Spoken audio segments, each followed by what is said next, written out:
Kung nangangailangan kagad ng biglaang pera, ay usalin mo ang numerong ito ng 7 beses.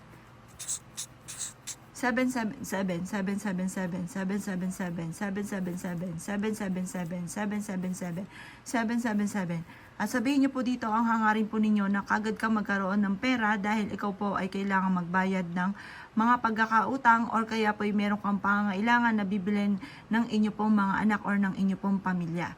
At pagkatapos ay pwede rin naman po na kung nais po ninyo na kagad yung matupad ang inyong mga pinapangarap at nais ninyo na ang inyo po mga halaman ay mamulaklak ng sangkatutak or kaya po ay mamukadkad ang kanyang bulaklak at bunga, ay talian niyo po ito ng kulay pula na may nakasulat pa rin ng 777. Or kaya po pag nais kayo na matupad kagad ang inyong ninanais at once na meron kang makita na pusa ay pakainin nyo kagad ito. At kung naman ang winish ninyo sa pagkain habang kinakain ito ng pusa, yan ay kagad ninyong matutupad or makakamtan kung ano man ang inyong ninanais. Subukan nyo po ang pamamagitan ng 7 beses na 777 at ito po ay makakamtan ninyo kung ano man ang inyo pong ninanais. Proven po ito basta't wala mo na makakaalam kapag kayo ay gumawa ng ganito at ito po ay iaadya ka lagi kung saan lagi ikaw ay suswertihin.